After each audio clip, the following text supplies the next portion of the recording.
मोदी सरकार में भारत कैसे बनेगा तीसरी सबसे बड़ी अर्थव्यवस्था। क्या आप जानते हैं कि आम लोगों की क्या ज़िंदगी बदलने वाली है? कितनी बदल जाएगी आम लोगों की ज़िंदगी? आपको बताएं, प्रधानमंत्री नरेंद्र मोदी की सरकार ने जब से ये सब जिम्मेदारी संभाली है तब भारत 10वीं अर्थव्यवस्था हुआ करता था, लेकिन अब भारत 5वीं अर्थव्यवस्था में पहुंच गया है। पीएम मोदी ने बुधवार को दिल्ली के प्रगति मैदान में भारत मंडपम का उद्घाटन करते हुए गारंटी दी, एश्योर किया कि उनकी सरकार के तीसरे कार्यकाल में भारत दुनिया की सबसे बड़ी तीसरी अर्थव्यवस्थाओं में शामिल हो जाएगी। भारत फिलहाल 5वीं सबसे बड़ी अर्थव्यवस्था है। ऐसे में अगर पीएम मोदी साल 2024 में होने जा रहे आम चुनाव जीतकर आते हैं और प्रधानमंत्री बनते हैं तो उनकी सरकार के पास ऐसा करने के लिए साल 2029 तक का वक्त होगा और भारत 5वीं से 30वीं अर्थव्यवस्था बन जाएगा। कांग्रेस पार्टी ने पीएम मोदी की इस गारंटी पर उन्हें आड़े हाथों लेते हुए कहा कि सरकार बेहद चतुराई से उन कीर्तिमानों को बनाने की गारंटी देती है जिनका होना पहले से तय है। कांग्रेस नेता जयराम रमेश ने ट्वीट करके कहा है कि अंकगणित के हिसाब से जो उपलब्धियां देश को हासिल होने वाली हैं उनके लिए भी गारंटी देना प्रधानमंत्री मोदी की गलत राजनीति को दिखाता है। इस दशक में भारत के दुनिया की तीसरी सबसे बड़ी अर्थव्यवस्था के रूप में उभरना कोई भविष्यवाणी नहीं है, ये तो स्पष्ट रूप से कहा जा सकता है और यह गारंटीड है, अगले सरकार चाहे कोई भी हो। मतलब उनका कहने का मतलब ये हुआ कि भाजपा कुछ नहीं कर रही है। कांग्रेस पार्टी ने जिन भविष्यवाणियों की बात की है लगभग वैसी ही भविष्यवाणी अंतर्राष्ट्रीय मुद्रा कोष ने भी अब से 6 महीने पहले कर दी थी। लाइव मिंट के मुताबिक अंतर्राष्ट्रीय मुद्रा कोष ने भी पिछले साल अक्टूबर में अनुमान लगाया है कि भारत साल की 2027-28 तक दुनिया की तीसरी सबसे बड़ी अर्थव्यवस्था बन सकता है।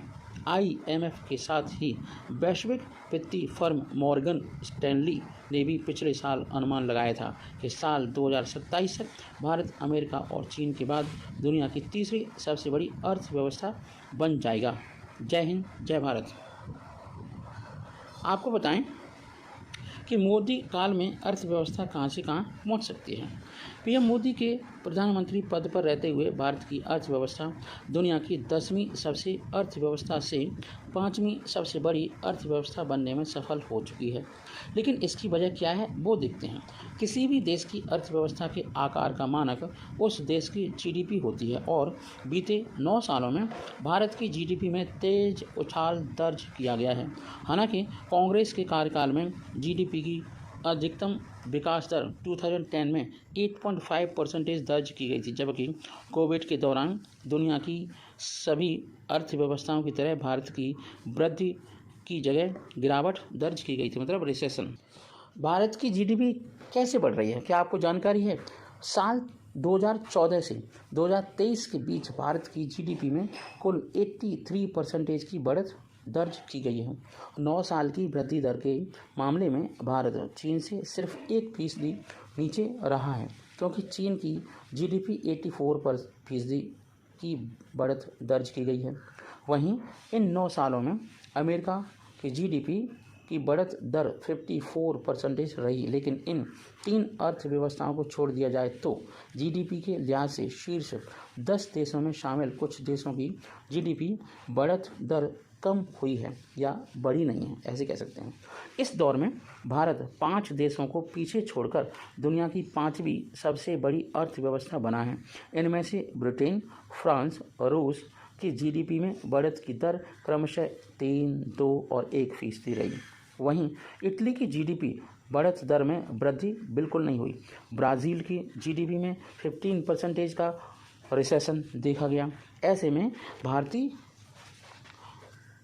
अर्थव्यवस्था अगर हम देखें जो तेज उछाल दिखा रही है वह उन देशों की तुलना में दिखती है, तो इन तमाम विकासशील देशों की अर्थव्यवस्थाओं में बढ़त नहीं होने के वजह क्या कारण रहे होंगे? इसकी एक वजह है साल 2008-9 का वैश्विक आर्थिक संकट है, क्योंकि जहां तक एक ओर से आर्थिक संकट पश्चिमी देशों की अर्थव्यवस्थाओं के लिए काफ़ी ज़्यादा नुकसानदायक साबित हुआ और नुकसान पहुंचाने वाला था, वहीं भारत पर इसका असर काफ़ी कम हुआ।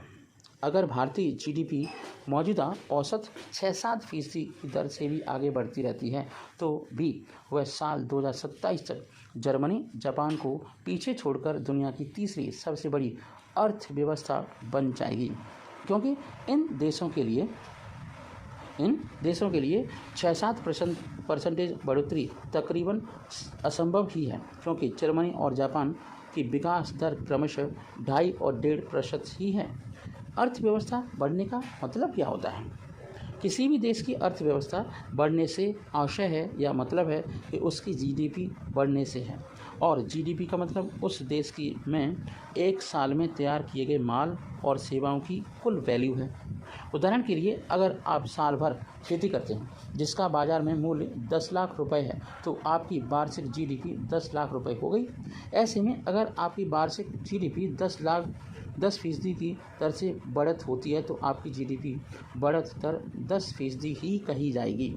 जीडीपी में बढ़ोतरी की वजह से कंपनियां अपना व्यापार बढ़ाने पर तरजीह देती हैं और देंगी। विदेशी कंपनी भी उस देश में निवेश करेगी जहां बढ़ोतरी हो रही है। आपको बताएं, प्रति व्यक्ति आय के बिना जीडीपी अधूरी जानकारी देती है। अब ये समझने की ज़रूरत है, कोशिश करते हैं कि किस देश की जीडीपी, किस देश की अर्थव्यवस्था के आगे बढ़ने से आम लोगों पर क्या असर पड़ता है। किसी भी देश की अर्थव्यवस्था बढ़ रही है तो आम लोगों पर इसका क्या असर पड़ेगा। देश की अर्थव्यवस्था का बढ़ना एक सकारात्मक बात होती है, लेकिन जीडीपी देश के आम नागरिकों की समृद्धि का पैमाना नहीं है। जिस पैमाने से देश के आम लोगों की समृद्धि मापी जाती है उसे प्रति व्यक्ति आय कहते हैं। प्रति व्यक्ति आय का मतलब है देश की कुल आबादी से जीडीपी को भाग देने पर जो रकम मिलती है वह देश एक व्यक्ति की एक साल की औसत आय है। इसमें दिहाड़ी मजदूर, कामकाजी आम आदमी और औरत, लेकिन अंबानी अडानी की कमाई सब शामिल है।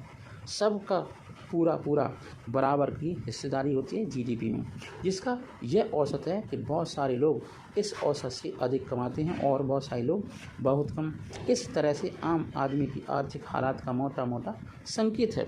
भारत जीडीपी के मामले में दुनिया में आज 5वें नंबर पर है, लेकिन प्रति व्यक्ति आय के मामले में भारत का स्थान दुनिया के पहले 100 देशों में भी नहीं है।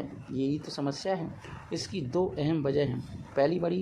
पहला वजह अगर हम देखें तो बड़ी आबादी, 140 करोड़ लोग हो गए भारत में, और दूसरा धन का असमान वितरण, डिस्ट्रीब्यूशन ऑफ मनी, और वो पूरा डिस्टर्बेंस। मतलब आबादी तो आप जानते ही, भारत में धन का वितरण कितना असमान है। इसके बारे में प्रतिष्ठित सामाजिक संस्था ऑक्सफैम के मुताबिक भारत की 1% लोगों के पास देश की 40% संपत्ति है और बाकी के लोगों के पास संपत्ति है ही नहीं। लोगों के पास गरीबी है। लोगों की समृद्धि कैसे पता चलती है ये मैं आपको बताऊं। पिछले कुछ सालों में जब भारत ने ब्रिटेन, इटली, फ्रांस और ब्राज़ील जैसी अर्थव्यवस्थाओं को पछाड़ा था, तो क्या इस दौर में भारत में रहने वाले लोगों की स्थिति बेहतर हुई है? थोड़ी बहुत बेहतर हुई है। आर्थिक मामलों के जानकार आलोक पुराणिक बताते हैं, जीडीपी और प्रति व्यक्ति आय 2 अलग अलग कॉन्सेप्ट हैं। जीडीपी जहां उस देश में पैदा किए गए उत्पादों और सेवाओं की कुल वैल्यू होती है, वहीं प्रति व्यक्ति आय से आशय है उस देश में रहने वाले प्रत्येक व्यक्ति की आय का औसत क्या है। अब जिन देशों की आबादी ज़्यादा होती है उन देशों में प्रति व्यक्ति आय कम ही तो होगी, क्योंकि खर्चा ज़्यादा होगा। वहीं जिन देशों की आबादी कम होती है उन देशों की प्रति व्यक्ति आय ज़्यादा होती है। कुछ ऐसे मुल्क हैं जो दुनिया की शीर्ष अर्थव्यवस्थाओं में नहीं गिने जाते हैं, लेकिन वहाँ लोगों की प्रति व्यक्ति आय अमेरिका जैसी शीर्ष अर्थव्यवस्था वाले देशों से भी ज़्यादा है। जैसे स्विट्जरलैंड और लग्जमबर्ग जैसे देश इस श्रेणी में आते हैं। स्विट्जरलैंड की प्रति व्यक्ति आय 80,000 अमेरिकी डॉलर से ज़्यादा है और लग्जमबर्ग की प्रति व्यक्ति आय 1 लाख रुपए से भी ज़्यादा है।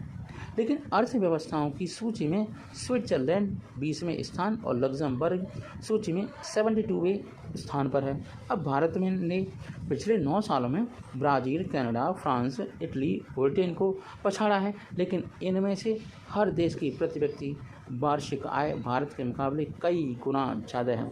भारत में प्रति व्यक्ति वार्षिक आय 2.6 हज़ार अमेरिकी डॉलर है, तो अमेरिका में इसका आंकड़ा $80,000 से ज़्यादा है। वहीं इस समय 10वें पायदान पर मौजूद ब्राज़ील की प्रति व्यक्ति आय 9.67 हज़ार अमेरिकी डॉलर है। यानी जो देश 10वें नंबर पर हैं वहाँ भी प्रति व्यक्ति आय भारत से तकरीबन 4 गुना अधिक है। आलोक पुराणिक मानते हैं जहां एक ओर भारत दुनिया की तीसरी शीर्ष अर्थव्यवस्था बनने की ओर कदम बढ़ा रहा है, वहीं इससे आर्थिक गतिविधियों में बढ़ोतरी होगी जिसका लोगों को फ़ायदा जरूर होगा, इसका लाभ मिलेगा, लेकिन इससे आम लोगों की ज़िंदगी और उनकी आर्थिक